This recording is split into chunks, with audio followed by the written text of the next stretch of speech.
সুপ্রিয় শিক্ষার্থী, আশা করি তোমরা সুস্থ এবং নিরাপদ আছো। আমিও তোমাদের দোয়া ও আশীর্বাদে সুস্থ এবং নিরাপদ আছি। তো আজকে আমি আমার হুলাইন সালহ ডিগ্রি কলেজের অনলাইন ক্লাসে তথা অনলাইন শ্রেণীভিত্তিক কার্যক্রমে আমার কলেজের ব্যবসায় শিক্ষা বিভাগের সকল শিক্ষার্থীদের জানাই শুভেচ্ছা ও স্বাগত। আজকের ক্লাসে আমরা যে বিষয়টা নিয়ে আলোচনা করব সেটা হলো আমি দ্বাদশ শ্রেণী তথা 2021 সনের এইচএসসি পরীক্ষার্থীদের যে সংক্ষিপ্ত সিলেবাস আমাদের বোর্ড এবং মন্ত্রণালয় কর্তৃক দেওয়া হয়েছে, সেই সিলেবাসের প্রেক্ষিতে হিসাব বিজ্ঞান দ্বিতীয় পত্রের ষষ্ঠ অধ্যায় নিয়ে আজকে আমি আলোচনা করব। তো ষষ্ঠ অধ্যায় নিয়ে আলোচনা করার প্রারম্ভে আজকে আমার প্রাথমিক আলোচনায় তত্ত্বীয় কিছু আলোচনা থাকবে। সেই তত্ত্বীয় বিষয়গুলোর উপর এমনভাবে তোমাদেরকে আলোচনা করব যাতে তোমরা বহু নির্বাচনী প্রশ্নের সমাধান করার জন্য সমাধান করতে উপকৃত হও। হ্যাঁ, তো সেই বিষয়টা নিয়ে তোমাদেরকে দিকে খেয়াল রেখে আজকের আলোচনাটা চলমান থাকবে। ওকে, তো সুপ্রিয় শিক্ষার্থী, তোমরা আমাদের এই অনলাইন শ্রেণীভিত্তিক কার্যক্রমে একটু মনোযোগ সহকারে খেয়াল করার চেষ্টা করবে এবং অনুসরণ করার চেষ্টা করবে। আর আশা করি হয়তো অতি শীঘ্রই তোমাদের সাথে আমরা সরাসরি শ্রেণী কার্যক্রমে দেখা হওয়ার সম্ভাবনা আছে এবং আশা করতে পারি সেই শ্রেণীভিত্তিক সরাসরি কার্যক্রমে তোমরা প্রাণবন্তভাবে আমাদের এই ক্লাসগুলোতে উপস্থিত থাকবে এবং আমাদের কলেজের আঙ্গিনাকে প্রাণবন্ত করে তুলবে, সেই প্রত্যাশা রইল। আশা করি সেই আমাদের অনেক দিনের অন্ধকার কেটে যাবে। সেই অন্ধকার কেটে গেলে আমরা আমাদের যথাযথ কার্যক্রমে যথাযথভাবে অনুসরণ করার চেষ্টা করব। ওকে, তো সুপ্রিয় শিক্ষার্থী, আজকে আমি যে বিষয়টা নিয়ে আলোচনা করব সেটা হলো হিসাব বিজ্ঞান দ্বিতীয় পত্রের ষষ্ঠ অধ্যায় আর্থিক বিবরণী বিশ্লেষণ। আর্থিক বিবরণী বিশ্লেষণ যে অধ্যায়টা রয়েছে, সেই অধ্যায়টা হচ্ছে খুবই গুরুত্বপূর্ণ একটা অধ্যায়। যে অধ্যায়টা ব্যবস্থাপনাকে যে বিষয়টা ব্যবস্থাপনাকে সিদ্ধান্ত গ্রহণে খুবই সহযোগিতা করে থাকে। হ্যাঁ, তো ব্যবস্থাপনা সিদ্ধান্ত গ্রহণের জন্য এই বিষয়টা সম্পর্কে জানা আমাদের খুবই জরুরি। ওকে, তো আর্থিক বিবরণী বিশ্লেষণ এটা হিসাব বিজ্ঞানের অন্যতম একটা গুরুত্বপূর্ণ বিষয়। হ্যাঁ, এই বিষয়টা আর্থিক বিবরণী প্রস্তুতকরণের পর আমাদেরকে যথাযথ সিদ্ধান্ত গ্রহণ করার জন্য আর্থিক বিবরণী বিশ্লেষণের প্রয়োজন পড়ে থাকে। তো আর্থিক বিবরণী বিশ্লেষণটা কি? আর্থিক বিবরণী বিশ্লেষণ সাধারণত একটা নির্দিষ্ট হিসাবকাল শেষে প্রতিষ্ঠানের আর্থিক বিবরণী কী করা হয়ে থাকে? প্রস্তুত করা হয়ে থাকে। আর্থিক বিবরণী প্রস্তুতকরণের মাধ্যমে আমরা আর্থিক ফলাফল এবং আর্থিক অবস্থা সম্পর্কে আমরা ধারণা লাভ করতে পারি এবং আমরা অন্য একটি বিবরণী তথা নগদ প্রবাহ বিবরণী প্রস্তুতকরণের মাধ্যমে কোম্পানি কী পরিমাণ নগদ অর্থের আগমন এবং বহির্গমন ঘটে সেই সম্পর্কে আমরা সম্যক ধারণা লাভ করতে পারি। ওকে, তো এখন কথা হলো এই আর্থিক বিবরণী প্রস্তুতকরণের মাধ্যমে সর্বশেষ পর্যায়ে আমাকে যদি ব্যবস্থাপনার সিদ্ধান্ত দিতে হয়, সেই ক্ষেত্রে আমাকে আর্থিক বিবরণী বিশ্লেষণ বিষয়টা আমার জন্য প্রতিষ্ঠানের জন্য খুবই অতীব গুরুত্বপূর্ণ হয়ে পড়ে। ওকে, তো সুপ্রিয় শিক্ষার্থী, সাধারণত প্রতিষ্ঠানের কী পরিমাণ আর্থিক অবস্থার গাণিতিক সিদ্ধান্তগুলো নেওয়ার জন্য আমার এই আর্থিক বিবরণী বিশ্লেষণের মধ্য দিয়ে এগিয়ে যেতে হবে। এই গাণিতিক সিদ্ধান্তগুলো কীরকম হতে পারে? প্রতিষ্ঠানের আর্থিক সচ্ছলতা কীরকম সেটা যাচাই করতে হয়। প্রতিষ্ঠানের মুনাফার্জন ক্ষমতা সূচক কীরকম সেটাও যাচাই করতে হয়। প্রতিষ্ঠানের দায় দানা পরিশোধের সক্ষমতা সম্পর্কে আমাকে কী করতে হয়? জেনে রাখতে হয়। এই জেনে রাখার বিষয়টা সাধারণত আমরা করে থাকব আর্থিক বিবরণী বিশ্লেষণের গুরুত্বপূর্ণ একটা হাতিয়ার। সেই হাতিয়ার হলো অনুপাত বিশ্লেষণ। তো আমাদের এই আর্থিক বিবরণী বিশ্লেষণের মধ্যে যেই বিষয়টা খুবই গুরুত্ব সহকারে দেওয়া হয়েছে সেটা হলো কি? অনুপাত বিশ্লেষণ। ওকে, তো অনুপাত বিশ্লেষণের মাধ্যমে আমরা সাধারণত আমাদের যেই আলোচনাটা দেওয়া হয়েছে কিংবা যে সিলেবাসে অন্তর্ভুক্ত করা হয়েছে তার মাধ্যমে আমরা আর্থিক বিশ্লেষণের বিষয়গুলো করে থাকব। এখন আসি আমরা আর্থিক বিশ্লেষণ, আশা করি আমরা বুঝতে পারছি আর্থিক বিশ্লেষণটা কী। এখন আসি আমরা আর্থিক বিশ্লেষণের প্রয়োজনীয়তা কী বা গুরুত্ব কী, কেন আর্থিক বিশ্লেষণ করা হয়ে থাকে। ওকে, আর্থিক বিশ্লেষণের প্রয়োজনীয়তা পরিমাপের জন্য আমরা কয়েকটা বিষয় একটু খেয়াল করতে পারি। আর সেটা হলো সাধারণত আমরা প্রতিষ্ঠানের কী পরিমাণ মুনাফার্জন ক্ষমতা সুযোগ আছে সেই বিষয়টাকে আমাকে গুরুত্ব সহকারে জানতে হবে। ওকে, সেই বিষয়টা জানার জন্য আমাকে অবশ্যই আর্থিক বিবরণী বিশ্লেষণের প্রয়োজনীয়তা রয়েছে। এরপরে চলতি দায়দানা পরিশোধের সক্ষমতা যাচাই করার জন্য আমাকে আর্থিক বিবরণী বিশ্লেষণ করতে হয়, চলতি দায়দানা পরিশোধের সক্ষমতা যাচাইয়ের জন্য। এরপর হচ্ছে দীর্ঘমেয়াদী প্রতিষ্ঠানের সক্ষমতা যাচাই, অর্থাৎ দীর্ঘমেয়াদে আমার প্রতিষ্ঠানে বা কোনো কোম্পানির কী পরিমাণ দীর্ঘমেয়াদী সক্ষমতা তথা দীর্ঘমেয়াদে প্রতিষ্ঠানটা টিকে থাকার জন্য যে বিষয়গুলো দরকার সেই বিষয়গুলো মজবুত আছে কিনা সেটা জানার জন্য আমাকে কী করতে হবে, আর্থিক বিবরণী বিশ্লেষণ করতে হবে। তো সুপ্রিয় শিক্ষার্থী, আমাকে আর্থিক সচ্ছলতা যাচাই করার জন্য তাহলে আমাকে আর্থিক বিবরণী বিশ্লেষণ করার প্রয়োজন পড়ে। তারপর যত ঝুঁকি পরিমাপের জন্য প্রতিষ্ঠানে কী পরিমাণ ঝুঁকি আছে কোম্পানিতে সে বিষয় জানার জন্য আমাকে কী করতে হবে, আর্থিক বিবরণী বিশ্লেষণের প্রয়োজনীয়তা রয়েছে। এরপর হচ্ছে প্রতিষ্ঠানের ভবিষ্যৎ বিনিয়োগের ভবিষ্যৎ বিনিয়োগ ব্যবস্থা সুবিধাজনক হবে কিনা সেই বিষয়টা জানার জন্য আমাকে আর্থিক বিবরণী বিশ্লেষণের প্রয়োজনীয়তা কোম্পানির প্রয়োজন পড়তে পারে।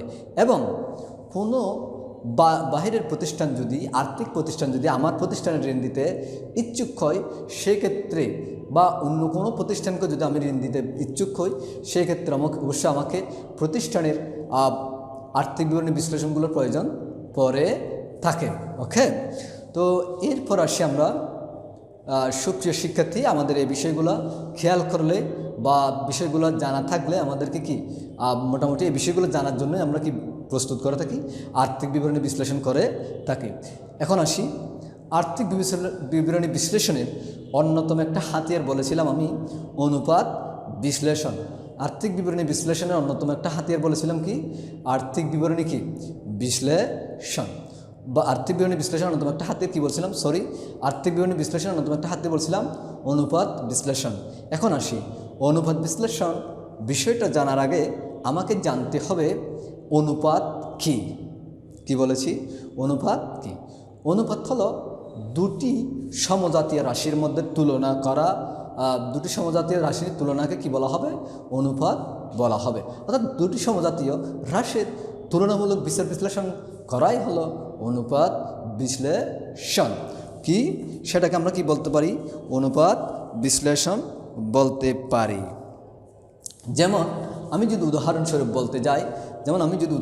বলতে যাই সেক্ষেত্রে উদাহরণস্বরূপ যদি বলতে যাই সেক্ষেত্রে আমাকে কী খেয়াল করতে হবে, যেমন করিম এবং রহিম দুই ভাইয়ের সমজাতীয় রাশি বিবেচনা করতে হলে কী হতে পারে, যেমন তাদের বয়স, তাদের উচ্চতা, তাদের ওজন, এভাবে। কিন্তু বয়সের সাথে ওজন কিংবা ওজনের সাথে বয়স, উচ্চতার সাথে ওজন, এভাবে কিন্তু কী করা যাবে না, তুলনা করা যাবে না। কারণ উচ্চতা এবং ওজন সমজাতীয় রাশি নয়, ঠিক আছে কিনা, এবং উচ্চতা ওজন সমজাতীয় রাশি নয় কিংবা এই ওজন এবং উচ্চতা কি সমজাতীয় রাশি নয়, ঠিক আছে। এরপর আমাকে যদি সমজাতীয় রাশি বিবেচনা করতে হয় দুইজনের মধ্যে হয়তো উচ্চতা অথবা দুইজনের মধ্যে হয়তো কি ওজন নিয়ে আমাকে কী করতে হবে, তুলনা করতে হবে। এই যে সমজাতীয় রাশির তুলনা এটাকে বলা হবে কি, অনুপাত। এই যে অনুপাত, এই তুলনামূলক বিচার বিশ্লেষণ, এই তুলনার বিচার বিশ্লেষণ করাটাই হলো কি, অনুপাত বিশ্লেষণ। তো সুপ্রিয় শিক্ষার্থী, এই অনুপাত বিশ্লেষণের প্রয়োজনীয়তা কোথায় কোথায় আছে? এই অনুপাত বিশ্লেষণের প্রয়োজনীয়তা আমার ব্যবসায়ের ক্ষেত্রে আছে, ব্যবসায়ের ক্ষেত্রে আছে। তারপর ব্যবসায়িক প্রতিষ্ঠানের ক্ষেত্রে আছে বিনিয়োগের ক্ষেত্রে বা ঋণদানের ক্ষেত্রেও আমাকে এই অনুপাত বিশ্লেষণের প্রয়োজনীয়তা পড়তে পারে। তারপর হচ্ছে নিরীক্ষের ক্ষেত্রে, যখন কোনো প্রতিষ্ঠানের অভ্যন্তরীণ নিরীক্ষা কিংবা বাহ্যিক নিরীক্ষার প্রয়োজন পড়ে তখন নিরীক্ষক এই অনুপাত বিশ্লেষণের মাধ্যমে সাহায্য নিয়ে থাকে। ওকে, এরপর হচ্ছে আমরা ব্যবসায়ের দক্ষতা যাচাইয়ের জন্য সাধারণত এই অনুপাত বিশ্লেষণের প্রয়োজনীয়তা রয়েছে। শিক্ষার্থী, এবার আমরা আমাদের অনুপাত বিশ্লেষণের শ্রেণীবিভাগ নিয়ে আলোচনা করব। অনুপাত বিশ্লেষণের শ্রেণীবিভাগ সাধারণত দুইভাবে হয়ে থাকে, একটা হচ্ছে উৎসের ভিত্তিতে আর একটা হচ্ছে উদ্দেশ্যের ভিত্তিতে। তো সুপ্রিয় শিক্ষার্থী, আমরা প্রথমে আসি উৎসের ভিত্তিতে শ্রেণীবিভাগ। উৎসের ভিত্তিতে যদি আমি শ্রেণীবিভাগ করতে যাই সেই ক্ষেত্রে হলো আমরা অনুপাত বিশ্লেষণের জন্য প্রয়োজনীয় উপাত্তগুলা আমরা তিন উৎস থেকে পেয়ে থাকি। তিন ধরনের উৎস থেকে আমরা অনুপাত বিশ্লেষণের জন্য তথ্যগুলো পেয়ে থাকি। সেটা হলো প্রথমত হলো আয় বিবরণী, দ্বিতীয়ত হলো কি আর্থিক অবস্থার বিবরণী, তৃতীয়ত হলো আয় বিবরণী এবং আর্থিক অবস্থা বিবরণীর উভয়ের উপাদান নিয়ে তথা মিশ্র পদ্ধতি, মিশ্র উৎস। কি বলেছি? মিশ্র উৎস। একটা হলো আয় বিবরণী উপাদানগুলো বা আয় বিবরণী উৎস, আয় বিবরণী হতে, আরেকটা হলো কি আর্থিক অবস্থা বিবরণী, আরেকটা হলো কি আয় এবং আর্থিক অবস্থা বিবরণী হতে তথা মিশ্র উৎস হতে। ঠিক আছে, এখন আয় বিবরণীর অনুপাতগুলো কি কি হইতে পারে? আয় বিবরণীর অনুপাতগুলো হইতে পারে মোট লাভ অনুপাত, নির্লাভ অনুপাত, নির্লাভ অনুপাত, হ্যাঁ, তারপর বিনিয়োজিত মূলধনের উপর আয় অনুপাত। এই বিষয়গুলো হচ্ছে কি আয় বিবরণীর উপর কি অনুপাত। ওকে, এরপর হচ্ছে আর্থিক অবস্থা বিবরণী অনুপাত। কোনগুলো? যেমন চলতি অনুপাত, তরল অনুপাত কিংবা মজুদ আবর্তন অনুপাত। এই বিষয়গুলো হচ্ছে কি আর্থিক অবস্থা বিবরণীর অনুপাত। এবং মিশ্র অনুপাত যদি আমি বলতে চাই, নিট লাভ মোট সম্পত্তি অনুপাত, নিট আয় মোট সম্পত্তি অনুপাত কিংবা প্রদেয় হিসেবে আবর্তন অনুপাত কিংবা প্রাপ্য হিসেবে আবর্তন অনুপাত। এগুলাই হচ্ছে কি মিশ্র বা যৌথ সংযুক্ত অনুপাত। ওকে, এগুলোকে কোন ধরনের অনুপাত বলা হবে? মিশ্র অনুপাত বলা হবে। তো সুপ্রিয় শিক্ষার্থী, প্লিজ একটু আসি, আমি যদি উদাহরণের সাহায্যে বোঝাতে যাই সেক্ষেত্রে হলো আমাকে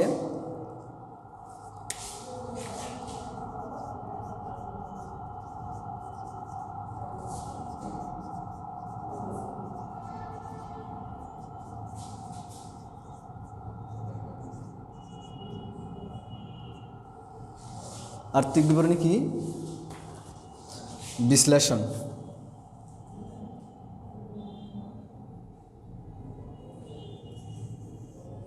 যেমন আমি একটু আগে বলছি আয় বিবরণী অনুপাত। এই যে আয় বিবরণী অনুপাত, আয়ের দফাগুলো নিয়ে কি হবে? আয় বিবরণীর অনুপাত হবে। ওকে, তারপরে এরপর হচ্ছে যে আর্থিক অবস্থা বিবরণী অনুপাত, আর্থিক অবস্থা বিবরণীর দফা, যেমন চলতি সম্পদ চলতি দায় কিংবা স্থায়ী সম্পদ স্থায়ী দায় বা মোট সম্পদ মোট দায়। এই বিষয়গুলো নিয়ে কী করা হবে? অনুপাত নির্ণয় করা হবে। আর মিশ্র পদ্ধতিতে হচ্ছে, যেমন আমি একটা উদাহরণস্বরূপ বলি, পাওনাদারের আবর্তন অনুপাত। তো সেক্ষেত্রে পাওনাদারের সাথে আমার কি নিট ক্রয়ের একটা সম্পর্ক আছে। তো নিট ক্রয় হচ্ছে আয় বিবরণী উপাদান আর পাওনাদার হচ্ছে আর্থিক অবস্থা বিবরণীর উপাদান। ওকে, তো সুপ্রিয় শিক্ষার্থী, এরপর হচ্ছে আমাদের উদ্দেশ্যের ভিত্তিতে কয়েক প্রকার রয়েছে তথা 4 প্রকারের উদ্দেশ্যের ভিত্তিতে রয়েছে।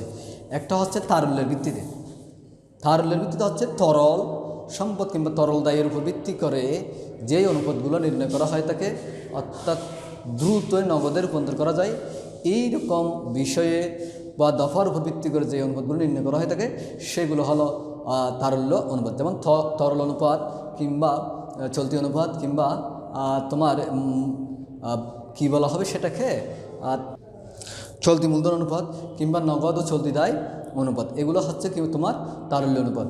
এরপর হচ্ছে মোট লাভ অনুপাত কিংবা তোমার মুনাফার্জন উপার্জন ক্ষমতা সূচক অনুপাত। উপার্জন ক্ষমতা সূচক অনুপাত হচ্ছে কোনগুলো? যেমন মোট লাভ অনুপাত, নির্লাভ অনুপাত, হ্যাঁ, এগুলো হচ্ছে উপার্জন ক্ষমতা সূচক অনুপাত।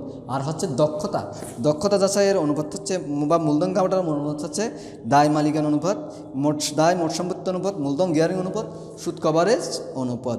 এরপর হচ্ছে ব্যবসায়িক কার্যকলাপ সম্পর্কিত অনুপাত। এগুলো হচ্ছে কি মজুদ আবর্তন অনুপাত, প্রাপ্য হিসেবের আবর্তন অনুপাত কিংবা প্রদেয় হিসেবের আবর্তন অনুপাত, হ্যাঁ, বিনিয়োজিত মূলধনের আবর্তন অনুপাত। এই বিষয়গুলো হচ্ছে কি তোমার ব্যবসায়ীর